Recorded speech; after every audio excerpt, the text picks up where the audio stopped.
Hey, Jennifer and the NDCF team. This is Brian at Safe Start in Coeur d'Alene, Idaho. Just wanted to make a quick video to share with you guys how we're utilizing the NDCF to really dig down, give us, well, number one, give us access to our data and be able to really dig down into there and be able to really mine some really good, usable very compelling data and how we're using that to share the story of our program and the successes of our program. So I hope you guys enjoy this quick presentation. So we presented this at Lifesavers in Denver this year, and it went amazing. We're very excited about our program. So real quick, our REO program stands for Rural Education Outreach. It is a program that's designed to provide access to rural families in the north and north central Idaho, right in their own communities. So that's the whole point of what we're doing. So we talk about, I had this screen in my presentation. We've been staunch advocates of the NDCF and what it can do for a long time. We've been in prevention education work for the last 12 years. Our nonprofit's been doing prevention education work. And the other side of the prevention education coin that we work on is Safe Infant Sleep. And it's very, very frustrating because we don't get good quality unsafe sleep death data from our state until 2 to 3 years after the fact. Right? It needs to go in. It needs to be. I'm not sure why it takes so long, but I won't get a current Idaho death rate for 2023 until probably the end of 2025. So we love the fact that we can literally pull every single thing about our program 1 second after we've put it in. So that's what we've used this for. And then so let's look at what we've been able to do with the data that we put into the NDCF, right? So we present this and we talk about how our program serves the rural residents of North Idaho. We also want to allay everyone's fears that we're forsaking our own community. So we live in Coeur d'Alene, Idaho, which is the county seat of Kootenai County. Kootenai County is, for all intents and purposes, a very large Idaho county. It's the second largest county in the state of Idaho. Has about 180,000 residents. So it might not be big where you're from, but for Idaho, Kootenai County's big. So even though we're focusing on our rural communities, we're still taking care of Kootenai County. We are actually the one of two check sites in Kootenai County, and in 2023 we performed over 99% of all the car seat checks that went on in Kootenai County. So don't feel bad. We're not forsaking Kootenai County. We're just really trying to get out and help other people as well. So here's a map of the state of Idaho. Okay, Idaho is really big. This red outline, this is what we consider our service area. So our REO program covers communities in these 10 northern counties of Idaho. When we overlay our REO program locations, these are all 6 mile radius circles. So that's 12 miles from side to side. And we consider this our service area. So we figure, hey, our REO program is all about providing easy, reliable access to these rural communities. So we needed to determine what that looks like. So we figure we laid out our program. So and we figure any family that is living within that bubble is no more than 6 miles away from at least two of our check events every single year. So we consider families that live within this bubble as served, as having access to the services we provide. It's also important to note, going further and talking about our data, is we're taking out any residents in the 10 northern counties that are not rural, okay, that are not Idaho. This gets rid of all of Kootenai County. Like we said, Kootenai County, we are the service area. We are the service hub for Kootenai County. So we're not talking about them going forward. We're just talking about the rural residents in these remaining 9 northern counties. So our rural program covers more than 19,700 square miles. And then just for a quick reference to visualize that, that's more the area than a lot of states, Maryland, Hawaii, Massachusetts, Vermont. New Hampshire, Connecticut. So we cover a very large area with our program. And what we do is we have a 2022 Toyota Tundra funded entirely by Buckle Up for Life in 2022. They purchased that for us, and then we have a 14-foot trailer. So we load it up. I can fit anywhere from 60 to 110 car seats in our trailer, and we go to 24 rural communities throughout the Northwest, each twice a year, and provide our services right there in their own communities so they don't have to travel to obtain a new car seat education, a new safe portable crib, or safe infant sleep education. So that's what our program does. So we're really proud of the way that we've been able to lay out our stops, right? Is in the 9 northern counties of Idaho. 80% of all the rural residents are within those 18 service area bubbles. So 80% of the rural residents in North Idaho live within one of our service area bubbles, and that's 111,000 Idaho. So we're really proud that we've been able to really cover a huge percentage of the people in these 9 northern counties based on how we were able to distribute our events across those 9 northern counties. So let's talk about our REO program and what it does. So our REO program provides easy, reliable, ongoing access to families that otherwise have virtually no access in their own communities. Okay. So this is what 2023 looked like. Again, thanks to the NDCF. This is what 2023 looked like organically in the rural areas of these 9 northern counties of Idaho. Okay. So we can see, right, there was 54 car seat check interactions reported through the NDCF in 2023. Okay, in these 9 North Idaho counties. Okay, 54. That's it. Okay, and 50 seats distributed out of these 54 car seat checks. Okay, this is organic activity. This is activity that is happening outside of our REO program, right? Our REO interventions we're going to look at now. So when we add in our 2023 REO interventions, this is what it looks like, right? So in 2023, our REO program was responsible for 86% of all car seat check activity and 81% of all new safe car seats distributed to rural families in these 9 northern Idaho counties, right? Over 19,700 square miles. We did 86% of that volume. So we're really proud of what we've been able to cover and what we've been able to bring to these rural communities. So I was really trying to find a way before I presented at Lifesavers to compare and contrast what's going on in rural communities to communities that we know what's going on in, specifically Kootenai County, the area where we live.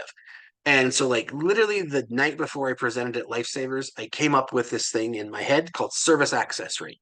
So if you haven't heard about it before, it's okay. It's a brand new metric. I just made it up. But I decided what service access rate needs to be, right? Is I want to see the rate at which these communities are accessing a specific service.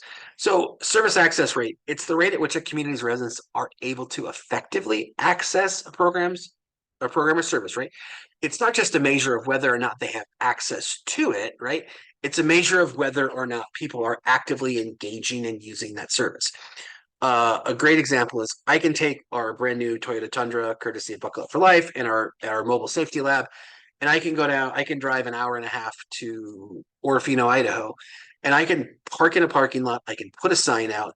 But if we don't do the work ahead of time, if we don't have a engaged community partner that has ties in the community, if we don't do the work on social media to get the word out, if we don't engage with past program participants to also spread the word in like a grassroots, style in the community, right? And nobody comes, if we don't do any of that and nobody comes to our event, does it do anybody any good? It doesn't, right? So I wanted to not just measure whether or not they had access. I wanted to measure whether or not they were using and engaging with it, right? Which is, I think, is the most important thing. So for our purposes, we're expressing this number in terms of number of seat check interactions per 1,000 residents. So real quick primer on service access rate, right? We have community A, community B. Community A is 100 100,000 residents and we have 150 seat checks provided to that population. Community B is 10,000 residents and we have 25 seat checks provided to that population.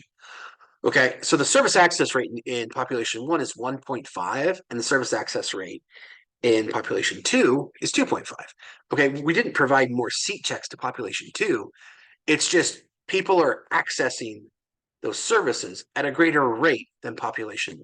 Okay, so this lets us compare apples to apples and see what's going on in community A, community B, community C, community D, regardless of the size, right? If I just look at car seat checks in these individual communities and I don't have a metric to compare them, I don't really know what I'm looking at, right? So even though 25 seat checks in this small community is more impactful, if I'm just looking at strictly seat check numbers, it pales in comparison to these 150 seat checks that we provided for these 100,000 people, right? So this is a simple apples to apples comparison that shows us exactly what's going on in these communities. So I calculated Kootenai County, right? That's the Idaho urban county that we live in. I calculated our service access rate in for 2022 and 2023, and it came out to about 1.3 car seat interactions per 1,000 residents. So knowing our service access rate, I did this wonderful bar chart, bar graph. And so that blue line that runs across the 1.3, right? That's the service access rate of Kootenai County. So what we're looking at now is we're looking at the service access rate of the 9 other northern counties in Idaho, right, besides Kootenai. We're looking at their service access rate in 2022, okay? And you can see, right, it's pretty apparent that what's going on here. Eight of these nine counties have significantly lower service access rates than Kootenai County.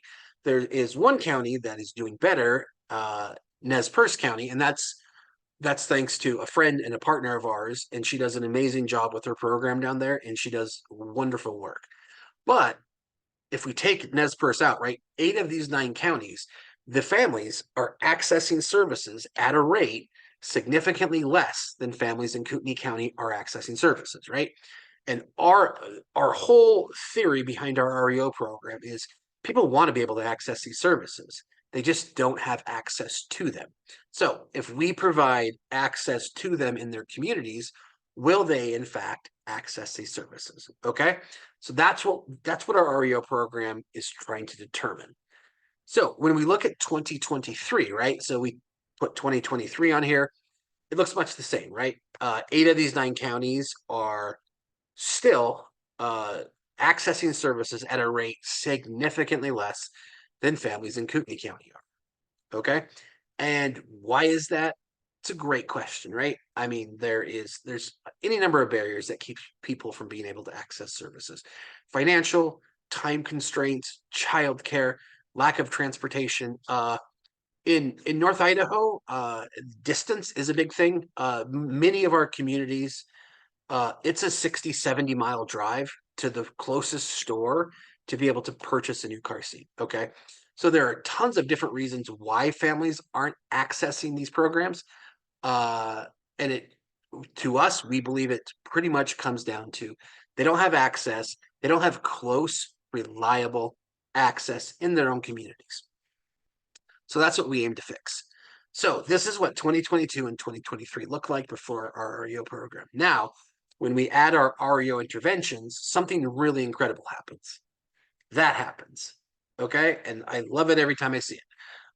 When we add our REO interventions into 2023, this is what 2023 looks like for these 111,000 rural Idaho residents that we serve, right? No longer are 8 of these 9 counties accessing services at a rate significantly less than families in Kootenai County, right? Now, eight of these nine counties are accessing services at a rate significantly greater than families in Kootenai County. So we kind of chuckle when we talk about it at our office and with our team, but we kind of say, you know, what we've really done is we've taken Kootenai County and we've made them the underserved population. Our program has, you know, we built this program, we thought it would work. We thought, hey, these people want these, want this access to this service. They just don't have it. Let's provide access and see what happens. And this is what happened. Okay. So it's absolutely incredible. So now we're excited to say when we look at service access rates, right? Almost all these counties, right? Latah County, we had a little blip.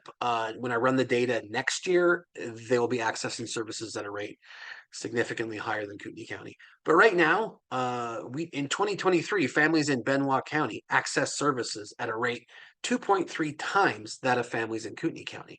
Lewis County, 6.8. Shoshone County, 5.6. Nez Perce County, thanks in part to our amazing partnership with our friend down there, right? 6.1. So it's a little bit of, planning and execution and just making these types of services available to families who have been historically under, or even in some cases, completely unserved. And we can literally change the landscape and the way things look for an entire 19,700 square mile area of Idaho.